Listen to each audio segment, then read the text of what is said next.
अच्छा, यहाँ पर ओपन सरफेस है एटमॉस्फेयर के संपर्क में, तो एटमॉस्फेरिक प्रेशर कितना बन रहा होगा यहाँ पे पी नॉट। यहाँ पर कितना बन रहा होगा पी नॉट। अब एक बात पता है कि सेम लिक्विड में सेम लेवल पर प्रेशर क्या होता है, सेम होता है। क्या ये जो कैपिलरी ट्यूब के अंदर लिक्विड है, इस लेवल पर भी प्रेशर जो बना होगा, क्या उसको भी एटमॉस्फेरिक प्रेशर कहा जा सकता है? बिल्कुल होना चाहिए, क्योंकि सेम। अच्छा, ये लिक्विड राइज क्यों हुआ है? याद करो बैरोमीटर। बैरोमीटर में हमने क्या बोला था कि यहाँ पर लिक्विड थोड़ा सा ऊपर राइज कर जाएगा। ऊपर राइज क्यों किया था? Due to pressure. Same level पर सेम लिक्विड में प्रेशर क्या होगा, सेम होता है। तो जब आपने ट्यूब इमर्ज किया तो यहाँ पर एडेसिव फोर्स, कोसी फोर्स लग रहे थे। तो यहाँ पे जो प्रेशर है, उस प्रेशर को एटमॉस्फेरिक प्रेशर के बराबर करने के लिए लिक्विड क्या होगा, यहाँ पर कुछ राइज करेगा, और तब तक राइज करेगा तब तक जब तक यहाँ पर एटमॉस्फेरिक प्रेशर ना बन जाए। अच्छा, ये भी सरफेस कैसा है, ओपन है। यहाँ पर भी क्या बनेगा, एटमॉस्फेरिक प्रेशर। आई बात समझ में?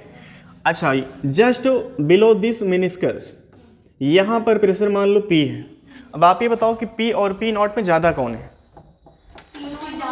P नॉट ज़्यादा होगा, क्योंकि हम जानते हैं कॉनकेव साइड जो प्रेशर होगा वो ज़्यादा होगा, तभी क्या करेगा, अंदर धक्का देगा, तो फाइनली शेप ऐसा हो गया। अच्छा, अगर आप इसको एक बबल में कंप्लीट करो तो ऐसा कुछ सरफेस, ऐसा कुछ बना होगा फिगर।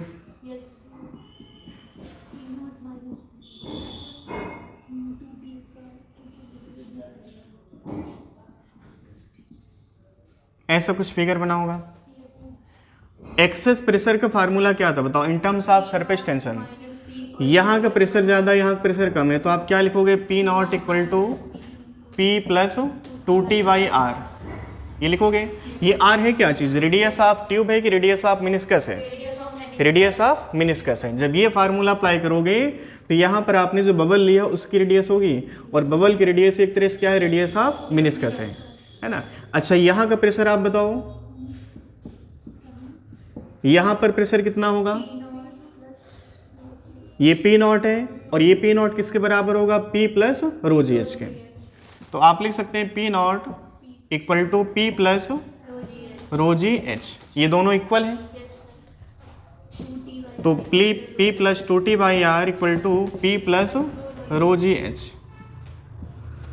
तो H इक्वल टू क्या फिर से मिला, 2T बाई रो आर जी। ये बहुत काम का फार्मूला है। यहाँ पर आपको डायरेक्ट रेडियस ऑफ मिनिस्कस मिलेगी, वहाँ पर आपको रेडियस ऑफ ट्यूब रखना पड़ा, यहाँ पर रेडियस ऑफ मिनिस्कस आ गया पहले से ही। नहीं, फार्मूला वही, लेकिन मेथड देखिए ना, अभी इसी मेथड का यूज करके हम बहुत अच्छे से न्यूमेरिकल करेंगे।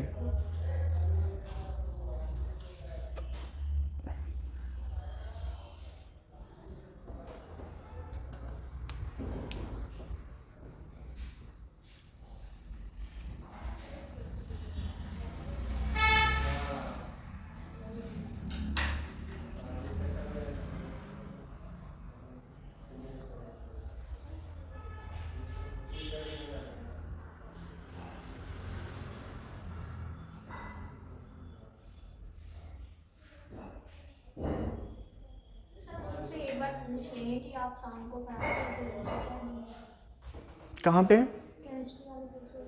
देख लीजिए एक बार, अगर हो जाए तो अच्छा है। सुबह एक ही टाइम पर फिर रखे हैं। नहीं, कल तो मैनेज करेंगे हम लोग, अभी ऐसा नहीं कि मतलब, हाँ एक फिक्स टाइम रहेगा। थोड़ा सा केमिस्ट्री की भी क्लास, जो टीचर हैं वो थोड़ा कहीं और भी जाते हैं पढ़ाने के लिए, तो उनका समय जो है शाम का ही खाली है।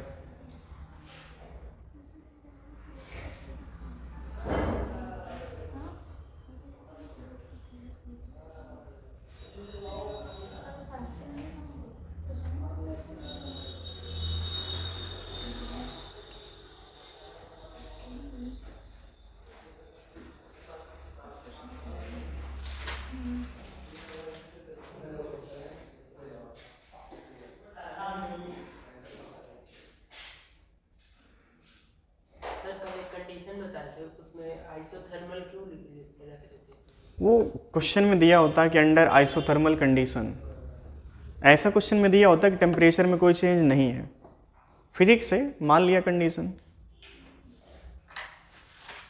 लिख लिया इसको।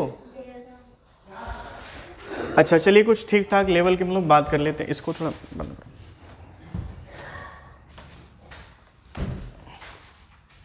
आप लोग नाश्ता कर रहे हो?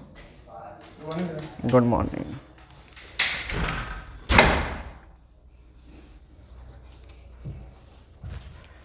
अच्छा एक बात हमने बोली थी, हमने जो लिक्विड कॉलम का वेट बैलेंस किया था कल, वो वेट आपने सिर्फ यहाँ से चूज किया था, ये वेट तो आपने कंसिडर किया ही नहीं था। अब ये वेट भी बैलेंस करने वाला जो था पहले t cos theta into 2πr, वही बैलेंस करेगा, लेकिन आपने सिर्फ इतना कंसीडर किया था। अगर इसको भी कंसीडर करना पड़ा तो क्या करोगे बताओ? क्या करेंगे बोलो जल्दी से? सिलेंडर के वॉल्यूम से क्या करेंगे, किसका वॉल्यूम कम करेंगे हम? इमेजिन करो,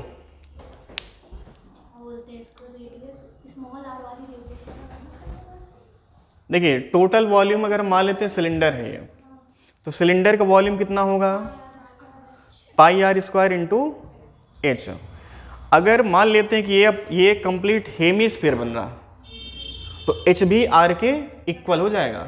अगर हम ये मान लें कि जो मिनिस्कस बन रहा कंप्लीट हेमीस्फीयर बन रहा, तो रेडियस भी आर होगी और यहाँ पर जो हाइट होगा वो भी आर के इक्वल हो जाएगा। वो मानकर हम इसको पढ़ेंगे, ऐसा मतलब मानना पड़ेगा तभी आप कैलकुलेशन कर पाओगे। तो मान लेते हैं जो मिनिस्कस है वो कंप्लीट हेमीस्फीयर है, तो अगर हम हेमीस्फीयर देखें तो हेमीस्फीयर के नीचे साइड में ऐसा हेमीस्फीयर है, तो यहाँ पर जो लिक्विड बन रहा उसको आपने कंसीडर नहीं किया है। तो एक सिलेंडर मान लो, सिलेंडर के वॉल्यूम से हेमीस्फीयर का वॉल्यूम माइनस करना पड़ेगा। तो वॉल्यूम जो यहाँ पर निकल के आ रहा है इसको मान लो v है, v इक्वल टू क्या लिखोगे?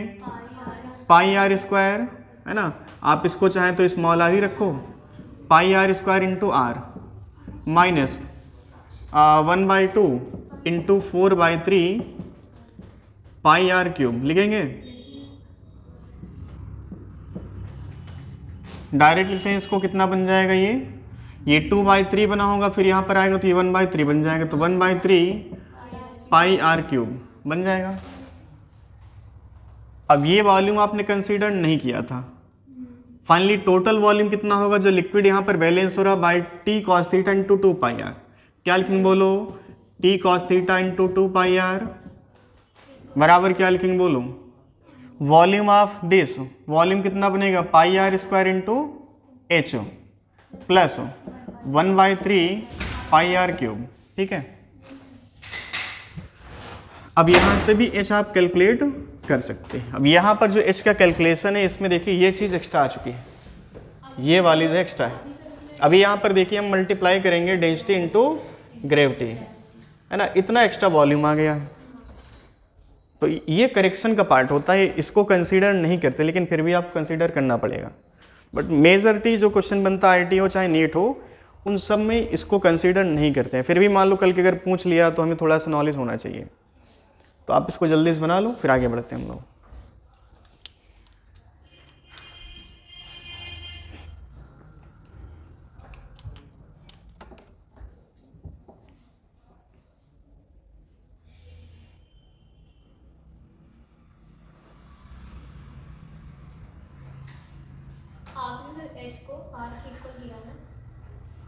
हाँ, h बराबर हमने यहाँ पे जो हाइट है सिलेंडर का जहाँ पे लिक्विड नहीं कंसिडर करें तो वो स्मॉल आर के इक्वल हो जाएगा।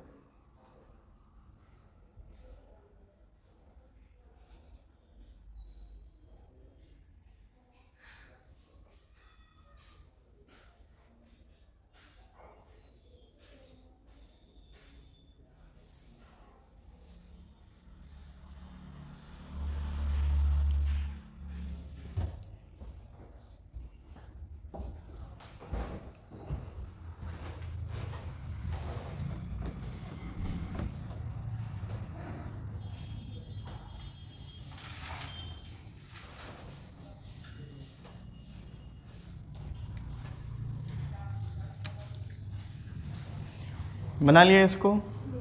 अब कुछ छोटी छोटी बातें आप लिख लो यहाँ पे, जैसे हम ये कहें कि मान लो ये कोई ट्यूब है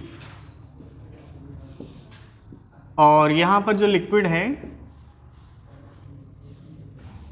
वो यहाँ तक राइज कर गया ऐसे, ठीक, नेक तक, मतलब ये इससे ऊपर और जो ट्यूब है इसके ऊपर है नहीं, तो लिक्विड मान लीजिए एक तरह से यहाँ पर पूरी तरह से भरा हुआ है।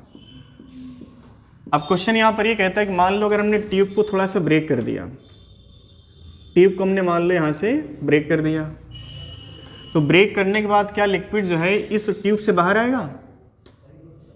नहीं, ऐसा में क्वेश्चन ये है कि जैसे मान लो लिक्विड पहले से यहाँ तक भरा हुआ है, आपने लिक्विड को यहाँ से ब्रेक कर दिया, ब्रेक करने के बाद क्या चेंजेज होंगे? क्या लिक्विड फाउंटेन की तरह बाहर आएगा, फव्वारे की तरह? ऐसा हो सकता है क्या? अच्छा, तोड़ने के बाद क्या ये हाइट कम हो जाएगी? हाइट कम होने के साथ क्या चेंज आएंगे? एक बात हमको पता है, H इंटू आर बराबर क्या है? ये कांस्टेंट है। हाइट अगर कम होगी, रेडियस ऑफ मेनिस्कस क्या होगा? बढ़ेगा। बट लिक्विड कभी भी ट्यूब से बाहर नहीं आएगा। एक बात आप याद रखो, आप इसको कितना भी तोड़ दो, फाइनली लिक्विड कभी भी ये फुल लेग तक जा सकता है, लेकिन इससे बाहर नहीं आने वाला है। वो ऐसा क्यों होता है? क्योंकि यहाँ पर जो H इंटू आर ये कॉन्स्टेंट है। आपने H कम किया तो रेडियस ऑफ मेनिस्कस अपने आप को इस तरह से एडजस्ट करेगा ताकि लिक्विड फुल लेग तक हो, लेकिन उससे बाहर ना आए। रेडियस ऑफ मेनिस्कस यहाँ पर क्या होगा? फ्लैट होगा या और कर्वेचर बन जाएगा इसमें? और कर्वेचर बनने का मतलब कि रेडियस ऑफ मेनिस्कस कम हो रहा। एक फ्लैट सरफेस का रेडियस कितना होता है बताओ? इनफाइनाइट होता है। इसको आप कर्व करेंगे तो रेडियस यहाँ पर कुछ ऐसे बन जाएगी। तो आप इसको पूरा करें, यहाँ पे रेडियस कम है, यहाँ पे रेडियस अनंत है, तो जितना फ्लैट सरफेस उतना ज़्यादा रेडियस ऑफ मेनिस्कस। तो अभी जो ज़्यादा कर्वेचर था, जब आप इसको ब्रेक करेंगे तो रेडियस ऑफ मेनिस्कस में चेंज आएगा और रेडियस ऑफ मेनिस्कस क्या होगी? बढ़ जाएगी। इमेजिन कर पा रहे हैं? तो क्वेश्चन यहाँ पर ऐसे ही पूछता है। नीट में अगर हम बात करें, नीट में ऐसे पूछता है कि यहाँ से मान लो इसको ब्रेक कर दिया। अब नीट का बच्चा सोचता है यार ये तो चुटकुला है, और बच्चा क्या करता है, वहाँ पर 4 ऑप्शन बना के देता है बाकायदे। कहता अगर हमने यहाँ से ब्रेक कर दिया तो फाइनली जो लिक्विड है वो लिक्विड कुछ ऐसे बाहर आएगा, ऐसे। अब बच्चा जो कंफ्यूज हो गया, आंसर इसको टिक करके चलाएगा। ये फिगर नहीं होगा।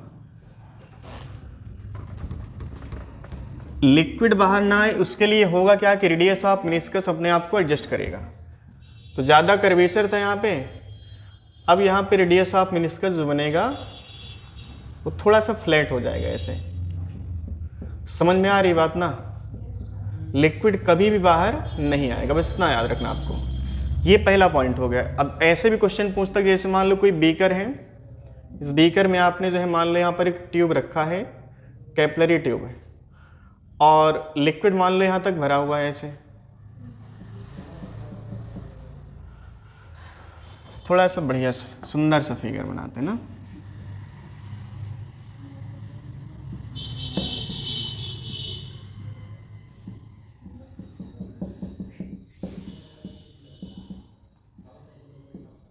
ऐसे ये मान लेते हैं, ऐसा फिगर दिया है क्वेश्चन में। अब क्वेश्चन में ये कहा गया है कि मान लो अगर इस बीकर को हम अंडर ग्रेविटी फॉल करें, बीकर को अंडर ग्रेविटी हमने फॉल किया, अभी ये रुका था तो लिक्विड जो कॉलम है वो यहाँ तक राइज किया है। जैसे आप इसको अंडर ग्रेविटी फॉल करोगे तो क्या लिक्विड इस ट्यूब से बाहर आएगा? स्यूडो फोर्स कहाँ पर लगना होगा? ऊपर की तरफ। एक बात हमको पता है कि फ्रेम कैसा है? एक्सेलेटिंग है, non inertial frame of reference है। तो जब ये सिस्टम नीचे जाएगा तो स्यूडो फोर्स कहाँ लग रहा होगा? ऊपर। तो लिक्विड मॉलिक्यूल क्या होंगे? ऊपर जाएंगे, और ऊपर जाने के बाद क्या लिक्विड जो है बाहर आएगा? एक बात बिल्कुल फिक्स कर लो, कुछ भी करो ज़्यादा, यहाँ पे लिक्विड कभी भी ट्यूब से बाहर नहीं आना है। नहीं है बात समझ में? लिक्विड राइज जरूर होगा, लिक्विड राइज जरूर होगा, लेकिन कभी भी बाहर नहीं आएगा, इतना याद रखना आपको। आई बात समझ में? तो अंडर ग्रेविटी फॉल करने पर फिगर आप कुछ ऐसा बना सकते हैं कि लिक्विड जो है पूरा नेक तक भर जाएगा, बट ये बाहर नहीं आएगा, यहाँ तक भर जाएगा ऐसे।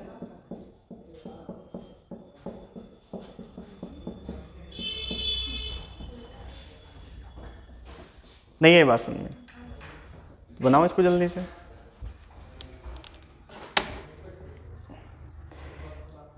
ये जुम्मा जुम्मा जो प्रॉपर्टी है नहीं आएगा ना आज फिर।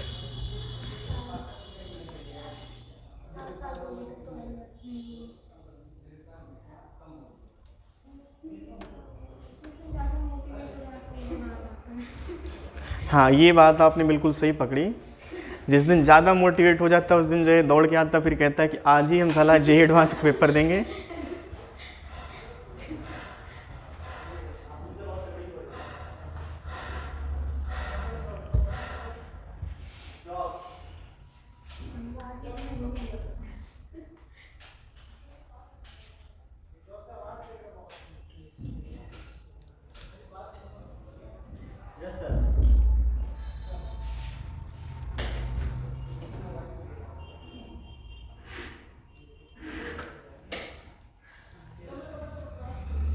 बना लिया इसको। तो ये बात आप चाहे तो लिख लीजिएगा हिंदी में, कैपिलरी ट्यूब के साथ कुछ भी करो, लिक्विड कैपिलरी ट्यूब से बाहर नहीं आने वाला है।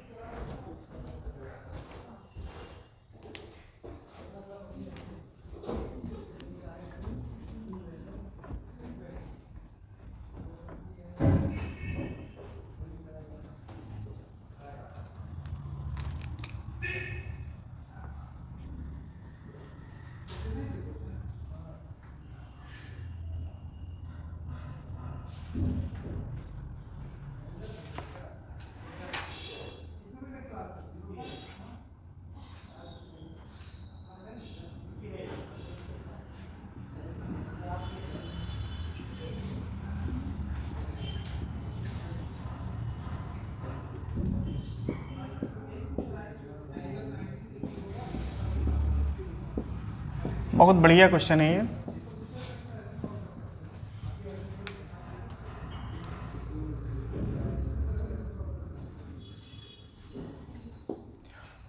अब ये कैपिलरी ट्यूब हमने सिलिंड्रिकल ना सोच करके कोनिकल ट्यूब ले लिया, है ना। तो हुआ क्या कि यहाँ पर भी लिक्विड राइज होगा, यहाँ पर जो पोर है बहुत बहुत फाइन है, तो आप इसको ऑब्जर्व नहीं कर पाएंगे। तो एक तरह जो एंगल यहाँ पर हुआ है उस एंगल का नाम अल्फा है। लिक्विड मान लेते हैं राइज कर गया, और राइज होने के बाद जो मिनिस्कस का शेप है कुछ ऐसा बना, ठीक है। जब लिक्विड राइज हुआ तो यहाँ पर जो रेडियस बनी है, ये रेडियस हम किसकी बना रहे हैं, इस टाइम पर जो ट्यूब की रेडियस बन रही है, इस कोन की रेडियस बन रही है, वो मान लेते हैं बी है, क्वेश्चन में गिवन है। और एंगल ऑफ कांटेक्ट हमको पहले से गिवन है, एंगल ऑफ कांटेक्ट ये दिया थीटा। क्वेश्चन यहाँ पर ये है कि लिक्विड की जो हाइट है, लिक्विड कितना हाइट ऊपर राइज करेगा, वो हाइट कितना होगी। डेंसिटी ऑफ लिक्विड मान लो रो है, और सरफेस टेंशन यहाँ पर टी ना दे करके मान लो एस है, सरफेस टेंशन मान लो यहाँ पे एस है, ठीक है। और ये जो लिक्विड कॉलम की हाइट है, बस ये हमें कैलकुलेट करना था, एच निकालना है। सारा कुछ हमने यहाँ बना दिया। गिवन डाटा क्या है, अल्फा, थीटा और बी। सरफेस टेंशन भी दिया है, डेंसिटी ऑफ लिक्विड भी हमको दी है। अब इसको आप अगर वेट बैलेंस करने जाओगे तो यहाँ पर दिक्कत हो जानी, चूंकि आपका जो लिक्विड कॉलम की हाइट है उसका वॉल्यूम नहीं निकाल पाओगे आप। वॉल्यूम कैसे निकालोगे बताओ, रेडियस तो वेरिएबल है, तो वॉल्यूम तो निकल ही नहीं पाएगा। तो एक तरीका हमारे पास था, डायरेक्ट रेडियस ऑफ मिनिस्कस के हिसाब से हम ये कह सकते हैं कि मान लो यहाँ पर प्रेशर पी नॉट है, यहाँ पर प्रेशर बोलो पी नॉट होगा, यहाँ पर प्रेशर भी क्या होगा, पी नॉट होगा। यहाँ पर मान लो प्रेशर क्या है, P not, just below meniscus मान लेते हैं पी है। अब एक बात हमको पता है कि जो पी नॉट है वो पी से ज़्यादा होगा, तो एक्सेस प्रेशर का फार्मूला अप्लाई कर लो। पी नॉट इक्वल टू क्या लिखोगे, P plus 2t by R. ये आर जो बनेगा रेडियस ऑफ मिनिस्कस बनेगा, ठीक है। अच्छा, ये जो पी नॉट है, पी नॉट कितना होगा, ये बेस वाला पी नॉट कितना होगा बोलो, P plus rho g H. लिखें क्या, देखते जाओ पहले फिर छापिएगा आप लोग। पी नॉट बराबर क्या बना, P plus 2t by R. अब t की जगह पर यहाँ पर s मान लो, चूंकि सरफेस टेंशन यहाँ पे s माना है, इनको इक्वेट कर लो तो बन जाएगा 2s by R equal to rho g h. तो h इक्वल टू मिला यहाँ पे 2s by rho R g. But यहाँ पर देखिए given data radius of meniscus नहीं था, इस टाइम पे रेडियस जो बन रहा है ट्यूब का वो हमको गिवन है। अभी एंगल ऑफ कांटेक्ट भी बाकी है, और यहाँ पर जो एंगल बन रहा है ट्यूब का वो भी गिवन नहीं है। तो चलिए थोड़ा सा यहाँ पे देखो, थोड़ा मैथमेटिक्स है यहाँ पे, बढ़िया वाली मैथमेटिक्स है।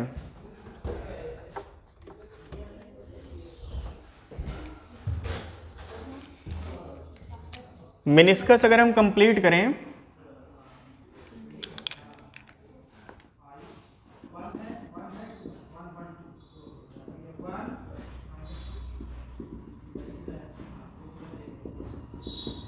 ऐसा कुछ बना होगा सरफेस,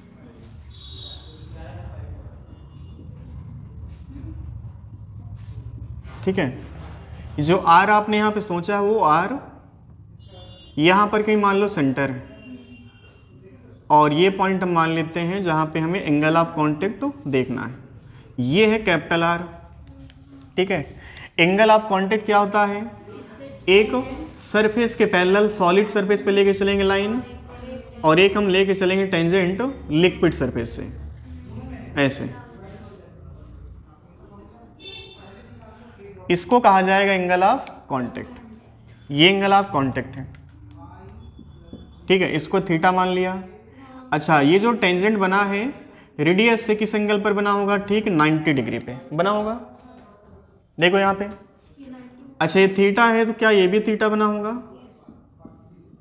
ठीक है। अच्छा देखो, अगर हम इसको 20 से डिवाइड करें, सेंटर से लाइन आप लेके आओ, तो ये अल्फा बाई टू में क्या होगा, ब्रेक हो जाएगा, ठीक है। ये अल्फा बाई टू है, वर्टिकल से इस लाइन पर अल्फा बाई टू यही लाइन है। और अगर इससे हम वर्टिकल लाइन सोचे फिर से, तो इस वर्टिकल लाइन से कितना एंगल बना होगा, देखो ये वाला, इस एंगल को आप क्या कहोगे बोलो, ये वाला कितना होगा, ये अल्फा बाई टू इस लाइन से वर्टिकल, और ये सरफेस वर्टिकल, और ये सरफेस, ये भी कितना हो जाएगा, अल्फा बाई टू हो जाएगा।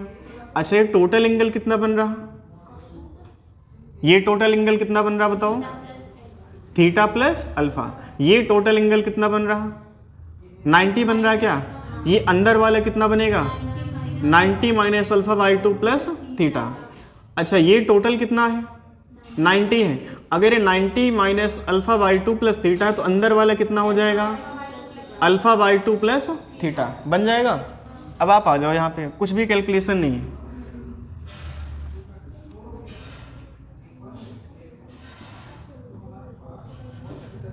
ये एंगल बन रहा alpha by two plus theta, इसको आपने कहा रेडियस ऑफ मेनिस्कस, इसको आपने कहा रेडियस ऑफ ट्यूब। अब इनमें रिलेशन बताओ कौन देगा, बेस हाइपोटेनियस कॉस थीटा बना, cos alpha by two plus theta equal to B by R. तो आर यहाँ पे रिप्लेस करो, फार्मूला क्या बन गया बोलो, एच इक्वल टू लिखोगे 2s, और बाई में रो आर जी, आर की जगह पर क्या रखोगे, b इंटू जी, और बाई का जो cos alpha by two plus theta ऊपर चला जाएगा, तो cos alpha by two plus theta, ये आंसर हो जाएगा हमारा। अब आप सोचो ये क्वेश्चन कहाँ पे आया होगा, कहाँ पर आया होगा, नीट पे नहीं आया है, ये जेई एडवांस 2014 में आया, बिल्कुल।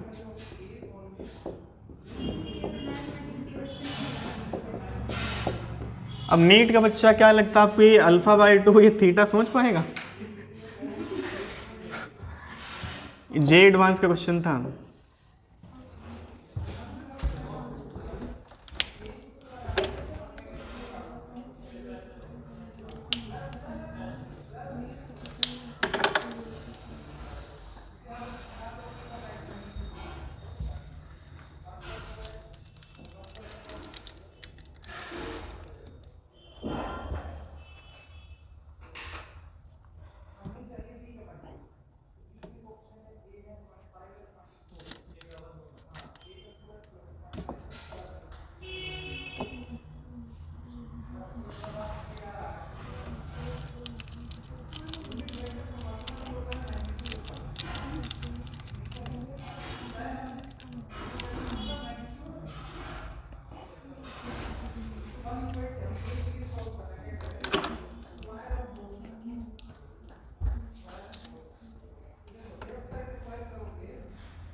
बना लिया इसको।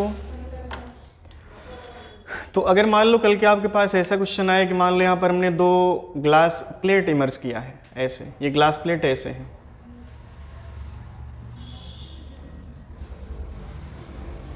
ठीक है, और लिक्विड मान लो इनके बीच में, मान लो लिक्विड का सरफेस था और इस सरफेस से लिक्विड मान लो यहाँ तक राइज कर गया, क्या ये हाइट भी आप निकाल सकते हो?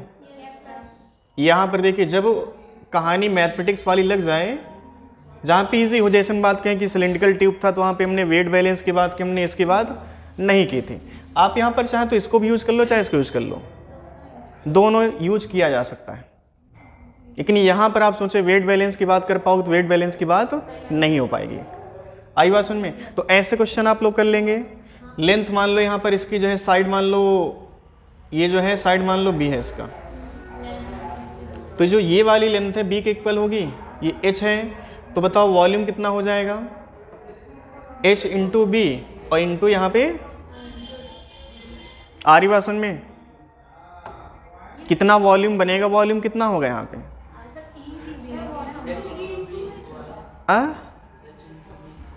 अरे भाई इमेजिन करो यार, तुम लोग सोच नहीं पा रहे हो। जैसे ये ग्लास की सरफेस है, ये साइड बी है, लिक्विड कॉलम की हाइट मान लो h है, जो कि हमें कैलकुलेट करना है। रेडियस ऑफ मेनिस्कस मान लो ऐसे, शेप ऑफ मेनिस्कस ऐसे बन रहा है, तो वॉल्यूम ऑफ लिक्विड कितना बन जाएगा यहाँ पे? अगर वॉल्यूम कैलकुलेट करना नहीं आता तो आप वहाँ पर कैलकुलेट करने जाओ प्रेशर वाली बात।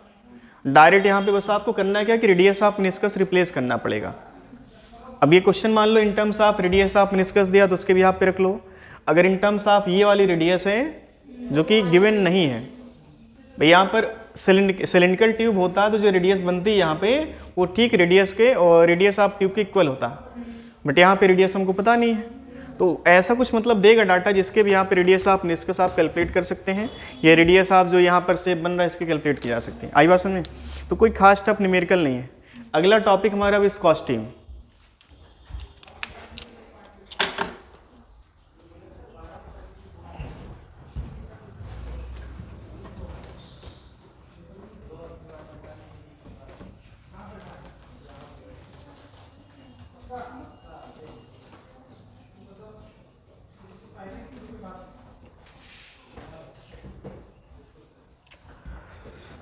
अब उसी लिक्विड में हमने स्टार्टिंग में जो बात पढ़ी थी लिक्विड के बारे में, लिक्विड कैसा था? नॉन विस्कस और इनकम्प्रेसिबल। फिर हमने बात किया उसी लिक्विड में सरफेस टेंशन की, बात करने जा रहे हैं